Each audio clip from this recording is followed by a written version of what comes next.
Bismillahirrahmanirrahim. Assalamualaikum warahmatullahi wabarakatuh. Perkenalkan, nama saya Carini dengan NIM 19081011041 dari kelas PAIB semester 4. Yang terhormat Bapak Afandi selaku dosen pengampu mata kuliah Sejarah Peradaban Islam Klasik dan teman-teman yang saya banggakan. Di sini saya akan memaparkan sedikit mengenai sejarah masuknya Islam, sejarah klasik masuknya Islam di negara Malaysia dan Singapura.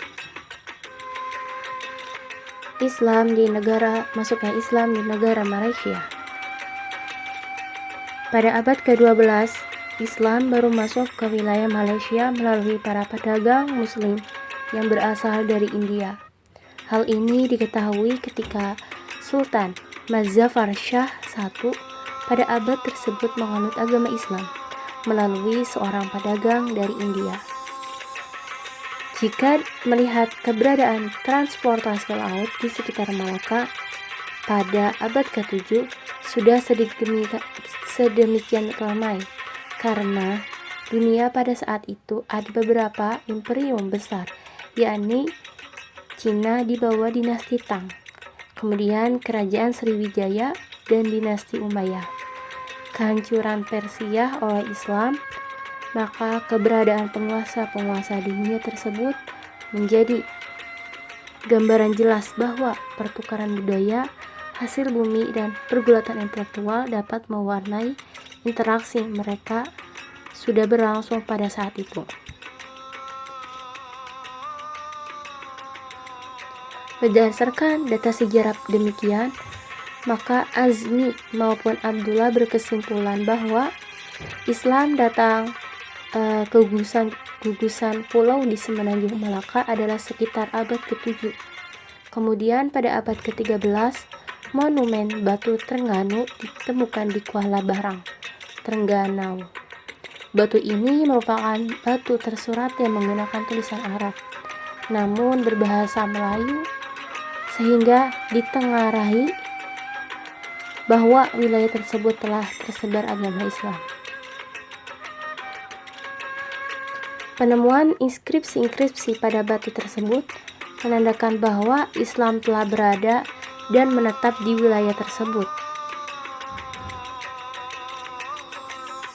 Meski penemuan batu-batu tersurat tersebut sekitar abad ke-13, bukan berarti Islam datang ke wilayah itu pada abad tersebut.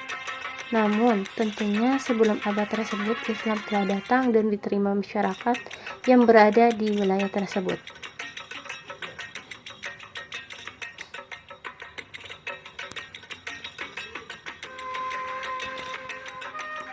Bukti lain yang memperkuat adanya kaum muslimin telah berada di Malaysia adalah adanya sebuah karya yang bernama Tajul Muluk. Karya ini mempunyai sistem geomansi Melayu dan terdiri dari prinsip-prinsip metafisika dalam menentukan tempat atau merancang bangunan untuk memperbaiki dan mempertahankan keberadaannya. Sistem ini sering dipraktekkan oleh dukun dan arsitek Malaysia. Topik lain yang diulas adalah pengobatan herbal, astrologi. Dengan demikian menjadi suatu kewajaran jika masyarakat muslim Malaysia banyak yang melakukan pemujaan terhadap orang suci atau mendatangi tempat-tempat kuburan orang suci yang merupakan bagian contoh dari mistikisme Islam. Oleh sebab itu, dapat dilihat pada kehidupan masyarakat Islam di Malaysia bahwa sampai saat ini sebagian masih mempercayai dan mengaplikasikannya nilai-nilai tradisi kepercayaan mistik, bahkan dalam arasi budaya yang disandarkan pada legal formal, di mana Malaysia secara resmi menjadikan Islam sebagai agama negara. Kiblat pemahaman syar'inya adalah kepada Imam Syafi'i, dan tataran ini berarti Islam telah mentransformasikan kebudayaan orang-orang Melayu menjadi etos bagi landasan kehidupan, baik dalam bidang muamalah ataupun sosial, maupun kehidupan dalam bidang politik. Berdasarkan beberapa imperium kuat pada abad ke-7 dan arus transformasi laut pada Selat Malaka telah menjadi wilayah kosmopolitan para pedagang, serta keberadaan nilai-nilai keagamaan Islam yang diaplikasikan masyarakat Malaysia ini sedemikian menstradisi, maka hal ini memperkuat bahwa Islam datang ke wilayah Malaysia adalah pada abad ke-7 Masehi. Kemudian Islam di negara Singapura.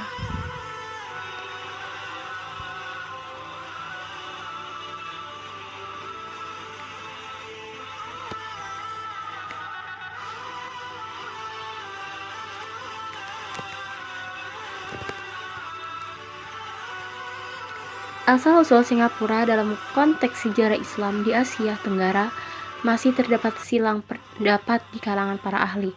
Beberapa sumber atau historiografi lokal yang digunakan para ahli adalah naskah-naskah para raton sejarah Melayu, negara Kertagama, dan lain-lain. Digunakan antara lain kisah perjalanan dan kronik dari Arab dan Cina. Berdasarkan beberapa sumber tersebut, dapat dikatakan bahwa Singapura pada masa lalu disebut Tumasik, yakni sebagai sebuah negara kota di Asia Tenggara yang lokusnya sekarang berada di Singapura. Pendapat umum mengatakan Tumasik didirikan pada 1299 Masehi. Nama Singapura sering dihubungkan dengan Thomas Stamford Raffles yang menguasai pulau itu pada tahun 1819 berdasarkan perjanjian Raffles dengan penguasa lokal saat itu. Temanggung Sri Maharaja ketika Singapura di bawah kekuasaan Sultan Hussein Shah pada 19 Januari 1819 pada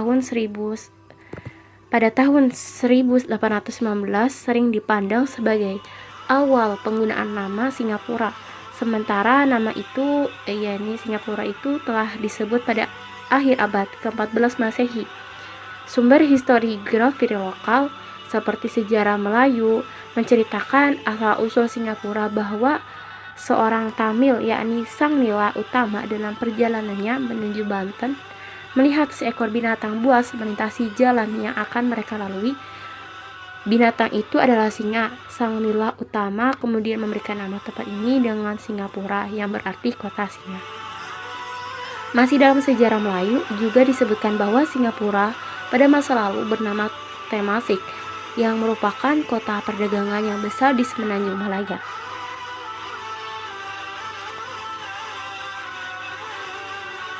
Proses masuknya Islam di Singapura sebagaimana di daerah lain di Asia Tenggara diselimuti legenda dan mitos.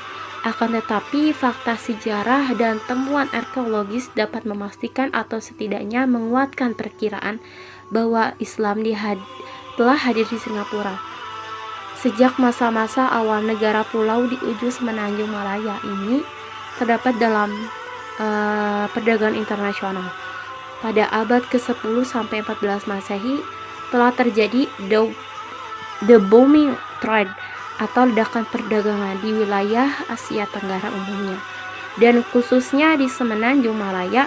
Hal ini memastikan seluruh pelabuhan kota laut dan pusat komersial di Selat Malaka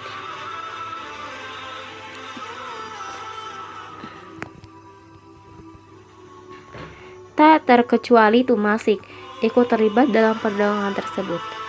Kota-kota pesisir merupakan wilayah yang pertama kali disinggahi para pedagang tersebut, yang berasal dari Arab, Persia, India, dan Cina. Pada saat bersamaan, para pedagang Muslim telah terlibat dalam perdagangan internasional di wilayah ini. Perdagangan kaum Muslimin, khususnya Arab dan Persia, di Asia Tenggara mengalami peningkatan yang sangat pesat antara abad ke-8 sampai dengan ke-19 Masehi. Mereka mengarungi Samudra India, hilik mudik dari Laut Mediterania, Arab, dan juga sebaliknya. Kota-kota pesisir dan pelabuhan-pelabuhan di semenanjung Malaya menjadi pemukiman bagi para pedagang Muslim tersebut. Dengan demikian dapat disimpulkan sementara bahwa Islam telah hadir di Temasek yang sekarang disebut Singapura paling awal abad ke-8 Masehi dan paling lambat abad ke-19 Masehi hingga permulaan abad ke-16 Masehi.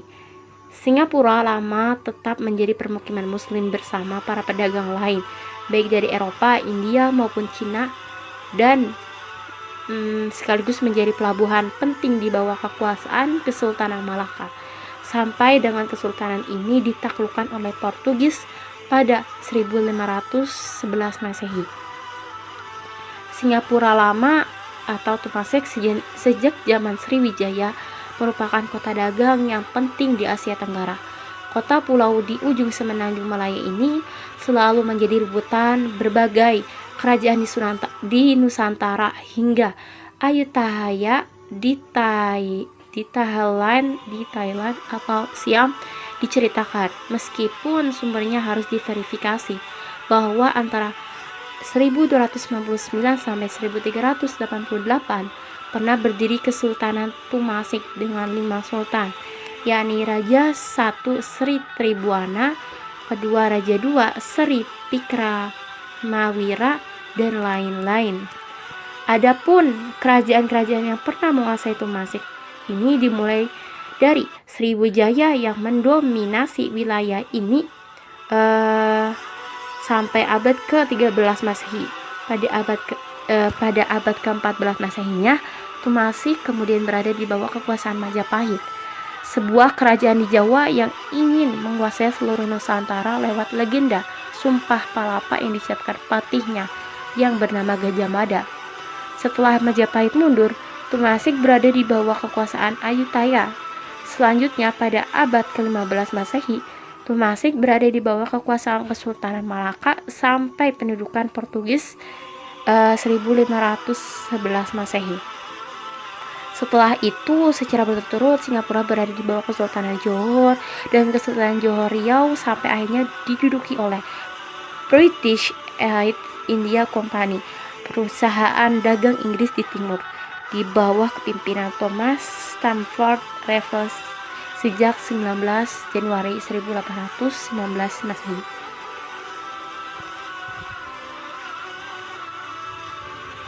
Cukup sekian yang saya sampaikan. Mohon maaf apabila ada kekeliruan. Wallahul muwaffiq ila aqwamit thoriq. Wassalamualaikum warahmatullahi wabarakatuh.